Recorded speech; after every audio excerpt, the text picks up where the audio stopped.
नासिब परडी वज़ीर बिलावल भुट्टो ज़रदारी 2 ॾींहं जे दौरे ते जर्मनी पहुची वियो। बिलावल भुट्टो ज़रदारी बर्लिन में जर्मन मनसब ऐं ॿी आला क़यादत सां मुलाक़ातूं कंदो। मुलाक़ात दौरान पाक जर्मन लाॻापनि, ॿतरफ़े वापार ऐं गॾियल दिलचस्पी वारनि मामलनि ते ॻाल्हियूं कयूं वेंदियूं। वधीक तफ़सील लाइ पेश आहे हीअ रिपोर्ट।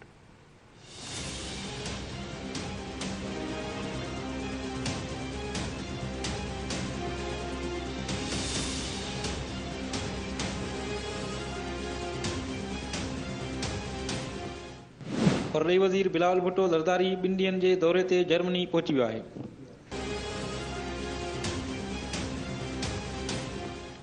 बिलावल भुट्टो ज़रदारी बर्लिन में जर्मन हम मनसब ऐं ॿी आला क़यादत सां मुलाक़ातूं कंदो।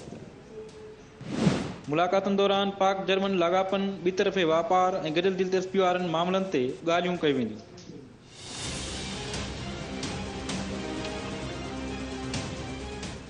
जर्मनी में मीडिया सां ॻाल्हाईंदे बिलावल भुट्टो ज़रदारी चयो त पाकिस्तान जा जर्मनी सां लाॻापा इंतहाई अहमियत वारा आहिनि।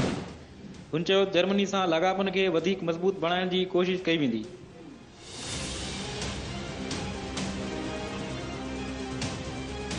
बिलावल भुट्टो ज़रदारी जो चवणो हो त ॿोॾ वारी सूरत हाल दौरान मदद करण ते हू जर्मनी जा थोराइता आहिनि। हुन चवणो हो त पाकिस्तान जर्मनी सां लाॻापनि खे क़दर जी नज़र सां ॾिसे थो।